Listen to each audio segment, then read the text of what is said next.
5 true new house/apartment horror stories. Back when I was 12 years old, my family and I moved into a new house. It wasn't fancy, but it was a step up from the smaller, older home we'd lived in before. My parents were excited about the move, and my 2 older sisters were thrilled to finally have their own rooms. The house also had a backyard, which was a big deal for us. It wasn't massive, but it had a nice patch of grass, some trees, and bushes along the edges. For me, that backyard became my little haven. I was an active kid who loved playing outside. Whether it was kicking a ball around or just running around, pretending to be some action hero, I could spend hours in that yard. But as much as I enjoyed being outside, I had one rule. I never stayed out after dark. Something about the darkness always gave me an uneasy feeling. My parents brushed it off as me being overly imaginative, but it felt real to me. The first encounter one evening, not long after we'd moved in, I stayed outside a little later than usual. The sun had just set, painting the sky in deep shades of orange and purple. I was about to head inside when something caught my eye.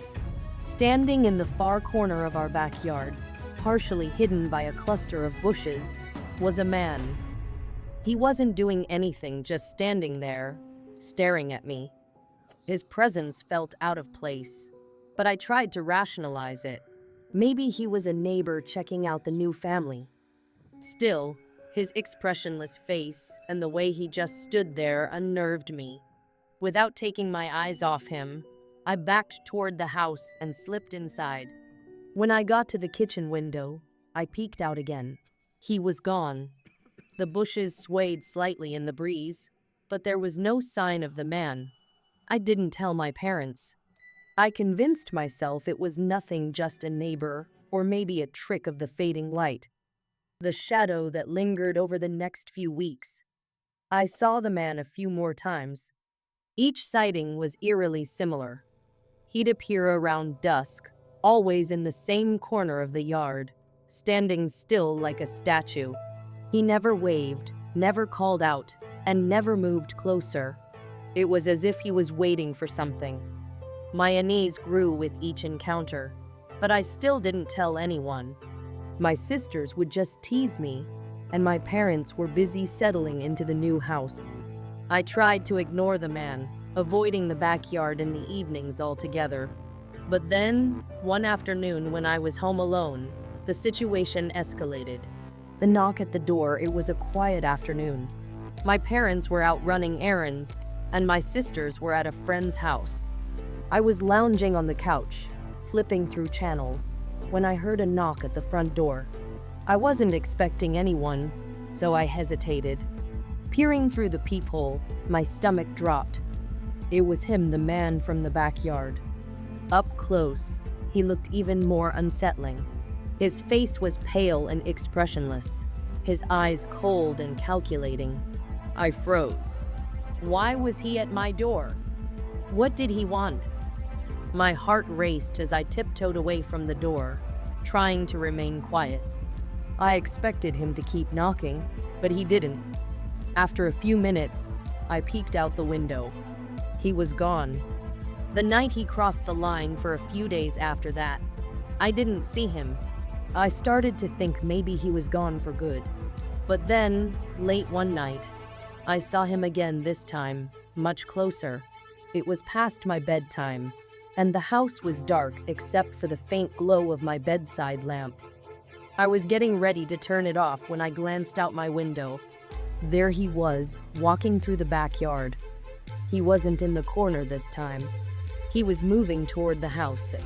I froze in fear. My breath caught in my throat. I watched as he approached the back door. He tried the handle, but it didn't budge. Then he stood there, staring at the door as if willing it to open. I wanted to scream, but was too terrified to make a sound. Finally, he turned and walked back across the yard, disappearing into the bushes. The moment he was out of sight, I ran to my parents' room and woke them up. My dad immediately called the police. The unraveling mystery, the police arrived quickly, and soon the quiet neighborhood was lit up with flashing red and blue lights. Officers searched our yard and the surrounding area. To our shock, they found the man hiding in the shed of our next-door neighbor. It turned out he'd been living there for weeks, completely unnoticed. The police discovered that he'd been attempting to break into several houses in the neighborhood. No one knew who he was or where he'd come from. He didn't even live nearby. My family was shaken, but we were relieved that he was finally caught. A neighbor's curiosity, a few weeks after the incident. I was out mowing the lawn when our next-door neighbor approached me. He was an older man who'd lived in the neighborhood for years. He thanked me for spotting the man, saying he'd had no idea someone was living in his shed. As we talked, he mentioned something that sent a chill down my spine. He said he'd occasionally heard noises in his yard at night, footsteps, rustling bushes, but he'd always dismissed them as animals. Thinking back to all the times I'd seen the man in my yard, I realized how lucky we were that he hadn't managed to get into our house. Lingering fear, even after the man was gone, I couldn't shake the fear he left behind. I avoided the backyard after dark and double-checked the locks on every door and window each night. My parents reassured me that we were safe, but I couldn't help but feel like we'd been watched, targeted for weeks without even knowing it. To this day, I wonder what his intentions were. Was he just looking for a place to stay? Or did he have darker motives? The thought of what could have happened if he'd gotten inside still haunts me. It's a memory I'll never forget, and a reminder of how fragile the sense of safety can be. The move to my new apartment felt like the fresh start I desperately needed.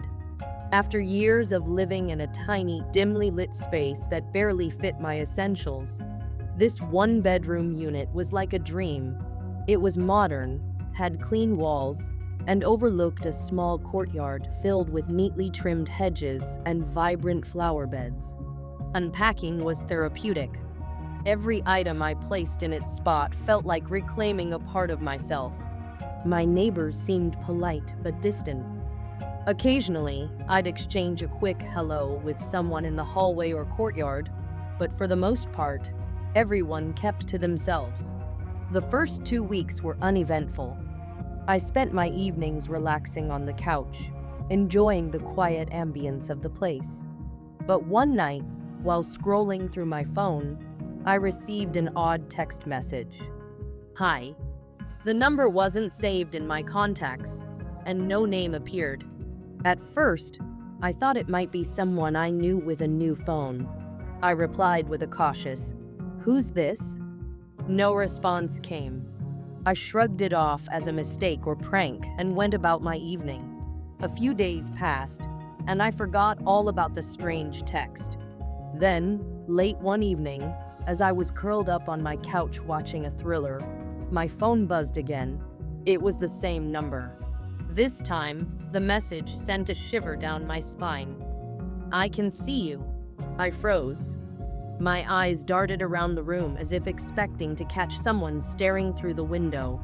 My curtains were open, revealing the dimly lit courtyard outside. The message could have been a prank, but there was something about it, something unsettling. I typed a quick reply. "Who is this? What do you want?" The dots indicating a reply appeared, then disappeared. No response came. My heart was racing as I stood and quickly closed the curtains. The once cozy silence of my apartment now felt oppressive. That night, I double-checked the locks on my door and window before going to bed. But sleep was elusive. Every creak, every distant sound made my pulse quicken. The next few days were quieter. No texts, no strange calls. I convinced myself it was a joke, maybe even someone who had the wrong number. I started to relax. Then, one Friday night, my phone rang. It was the same number. The screen glowed ominously in the dark as I stared at it, debating whether to pick up. Something about this wasn't right. but curiosity got the better of me. I answered, my voice trembling slightly. Hello? For a few seconds, there was only silence. Then, a low, raspy voice whispered, I know where you live. I know your home. My blood ran cold. Before I could respond, the line went dead. I sat there, staring at my phone, my mind racing. How did they know I was home? Were they watching me right now? Slowly, I stood and turned off the living room light, peering out through a small gap in the curtains. The courtyard was empty, eerily still. The weekend passed in a haze of paranoia. I kept my curtains closed at all times and avoided staying too close to the windows. I debated calling the police, but what could I tell them? A couple of creepy texts and a phone call didn't feel like enough to warrant a report. By Monday, I was exhausted. The lack of sleep and constant anxiety were taking a toll. Still, I tried to convince myself that it was over, that whoever it was had moved on. But then, the knocking started. It was just after midnight. I was brushing my teeth when I heard it 3 sharp knocks on my front door. My entire body froze. I turned off the bathroom light and tiptoed into the living room, my heart pounding in my chest. The knocks came again, slower this time, but just as deliberate. I wanted to call out, to ask who it was, but fear held me back. Instead, I crept toward the door and pressed my eye to the peephole. The hallway outside was empty. I stood there, paralyzed, waiting for something to happen. Minutes passed, but no more knocks came. Whoever it was had left. The next morning, I called the building manager and asked if they could check the security cameras. To my dismay, I learned that the cameras in my section of the building weren't working. They'd been out of order for weeks. For the next few days, I barely slept. I kept a kitchen knife on my bedside table and made sure my phone was always within reach. Every little sound made me jump. Then, one evening, as I was coming home from work, I noticed something odd. There was a man standing in the courtyard, leaning against a tree. He was tall, with a hood pulled low over his face. He wasn't doing anything, just standing there, staring in the direction of my apartment. I hurried inside, locking the door behind me. When I peeked out through the curtains a few minutes later, he was gone. That night, I barely slept. I kept replaying the image of the man in my head, wondering if he was connected to the texts and calls. The following day, I decided I couldn't live like this anymore. I called the police and filed a report. The officer I spoke with was sympathetic but honest. Without more concrete evidence, there wasn't much they could do. A week later, I heard from one of my neighbors that a man had been arrested in the building. Apparently, he had been stalking a woman who lived just a few doors down from me. The details were chilling. He had sent her threatening messages and even tried to break into her apartment. She'd managed to escape and call for help before he could harm her. Hearing this sent a shiver down my spine. It sounded eerily similar to what I had experienced: the texts, the calls, the knocking. Had I been another potential target? The realization hit me like a ton of bricks. If the police hadn't caught him, who knows what might have happened? Looking back, even now, years later, I can't shake the feeling of being watched that I experienced during those weeks. Every time I hear a knock at the door or an unknown number pops up on my phone, I feel a flicker of that old fear. I learned a lot from that experience. I learned to trust my instincts, to take every precaution seriously, and to always stay vigilant. My cozy little apartment no longer feels like a sanctuary. It's just a place where something terrible almost happened. But most of all, I learned how close we can come to danger without even realizing it. Thank you so much for watching. If this story sent chills down your spine, don't forget to hit that like button, it really helps us out. Share this video with your friends if you think they can handle the scare, and subscribe to the channel for more bone-chilling stories every week. Make sure to turn on the notification bell so you never miss a moment of the horror. Until next time, stay safe and always keep an eye out. You never know who might be watching.